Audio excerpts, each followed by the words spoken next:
I work at and own a bar in the city that I live in. It's a somewhat small town, but has a cool little downtown area. I've owned the bar for 4 years now, and this is something that happened not too long after I first opened it. The first year or so of the business was a little bit slow. My bar wasn't as well known because it was new. The weekends would usually be pretty good, and I would get a decent amount of customers, but on weeknights it could get pretty slow sometimes. We didn't have food, and we were just a bar with drinks, so during the week I would often be the only one working. I remember one night, things were really quiet. There were a few customers throughout the night, but when it got late, things really died down. For the last couple of hours that my bar was open, nobody came inside at all. Then came about an hour before close. I heard the door open and saw somebody walking inside.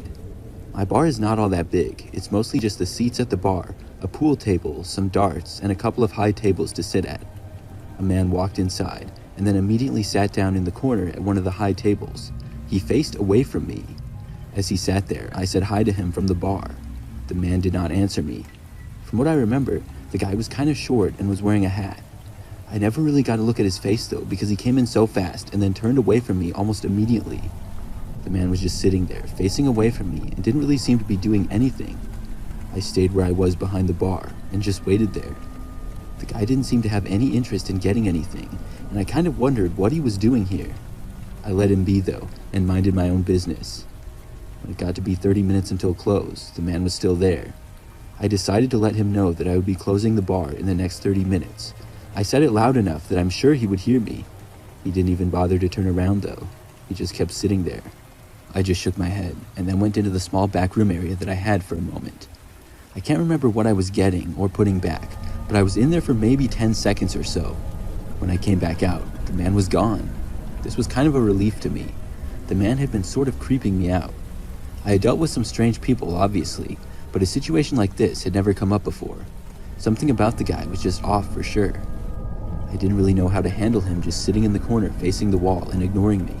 He hadn't been going on his phone or anything like that. From behind the bar, I finished cleaning some things up. It was apparent that nobody else was going to come in my bar for the night, and to be honest, I didn't want any business after this strange man. I decided to go over and lock the doors a bit early. I walked out from behind the bar and made it to the front door. Then I locked it.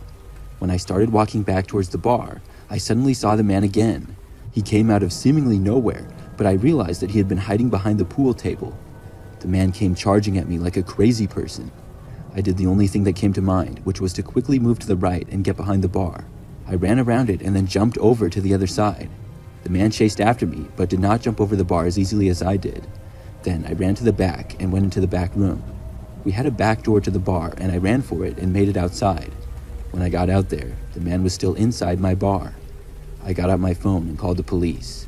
I remember that I stood around the back, kind of pacing around as I waited. The area that I was in was a back alley with a small parking lot in it. I was maybe 20 feet or so away from the back door, making sure the guy didn't come out. But about 5 minutes after calling the police, before they arrived, the man suddenly burst out the door in the back. At first, he was sprinting right towards me. I quickly ran around the alleyway, and the man ended up sprinting in the other direction. I went back inside my bar after that and locked the back door. When I got inside, my bar was all messed up. The man had smashed several bottles and knocked over chairs inside. The police arrived a short time later. Fortunately, other than losing a few bottles of alcohol, nothing else was really permanently damaged. Since then, there have been some other interesting moments in owning a bar, but that one will always stick out to me.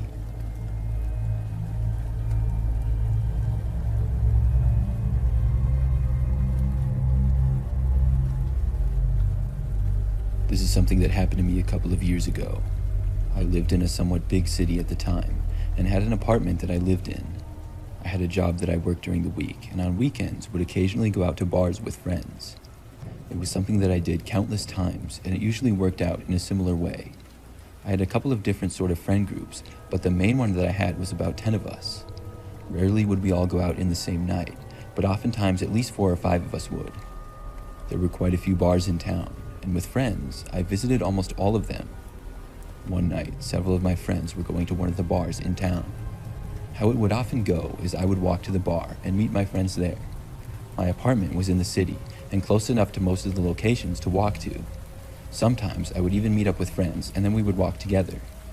So this night in particular, I walked to a bar that was maybe 15 minutes away. I met a few of my friends there and we got a few drinks. I never liked to get crazy drunk, but I would have a few. That's why I would always walk to the bars and never drive.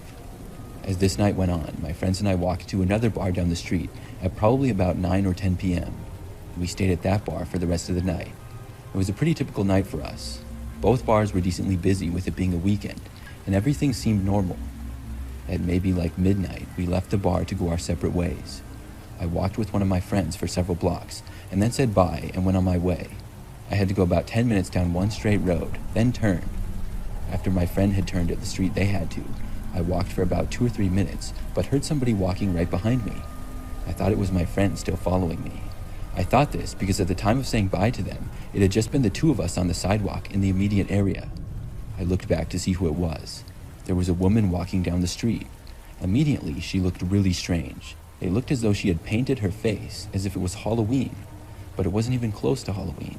The way that she had painted it was very creepy. I turned back and kept walking home, hearing the woman behind me the entire time that I was on the street. After the longest time of that, it was finally time for me to take another street down to my apartment. I completely expected that this woman would keep walking, but she turned behind me. I was hoping that she would not follow me to my apartment building. A couple of more minutes went by, and I got even closer to my building. That's when, seemingly out of nowhere, the woman started walking much faster. It took me by surprise, and at first, I was afraid that she was going for me. She quickly gained on me, and I turned around and stopped where I was. The woman was heading straight for me. That's when I moved off the sidewalk a little bit, into the grass just off of it. The woman looked at me and then passed me by. I stood there just watching her, very confused. After she made it past me, she kept walking very quickly up to my apartment building, which was now in sight. I was very concerned when I saw that's where she was going. I continued walking there though, hoping the woman would leave. When she reached the front doors though, she went inside the small entry. There was one set of doors, a small space, and then another set of doors that you needed a key for. The woman was not going into the area that required a key. She only went within the first set of doors. Then she turned around and faced me. I had already seen her face up close as she passed me by, and it was extremely scary looking. As she looked at me from behind the doors, she started to smile. It really freaked me out. She just stood there, right inside the doors, as if she was waiting for me. I got closer, but soon realized that she was not going to move. I couldn't go in there. Instead, I walked away, going in a different direction. I walked down the street and went all the way around the block. It took me maybe 10 more minutes. When I had returned, the woman was now gone. I was really glad to see that, and I wondered why she had been messing with me like that. I walked up to the front doors of my apartment building, and as I was going inside, I heard a noise. I looked over and saw the woman hiding behind a bush about 30 feet away. She emerged from it and started walking over to me. I hurried up and went inside and closed the locking door behind me. I went up to my apartment as fast as I could. After that night, I never saw the woman again.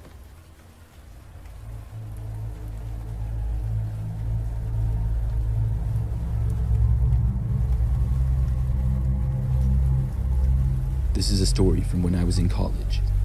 During my senior year, I was 21, and my friends and I would all go to the popular bars in town. The college town was what I would describe as pretty standard.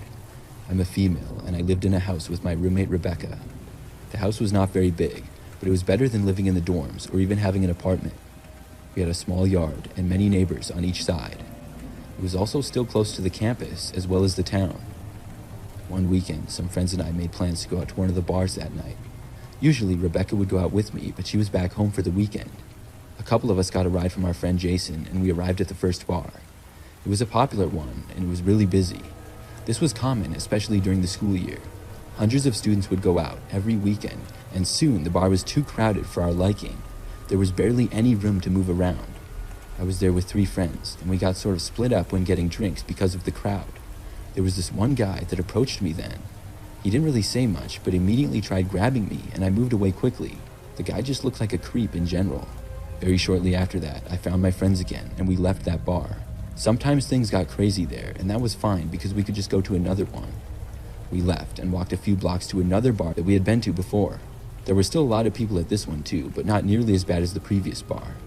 This one we had a good time at and spent several hours there. It was not my idea, but one of my friends wanted to leave that bar for yet another one later on in the night.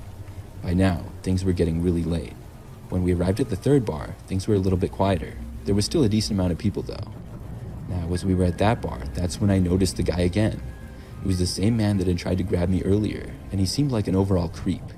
He was standing across at the other side of the bar, but he was just staring at me. He had sort of a disturbing grin on his face. I pointed him out to my friends. The man went over and sat down by himself at a table and continued to stare at me. I ignored this for a while, but a short time later, we decided to leave because of how strange this was. We walked a few blocks to another bar that wasn't that far away. I didn't notice the man following us or anything like that, which was good.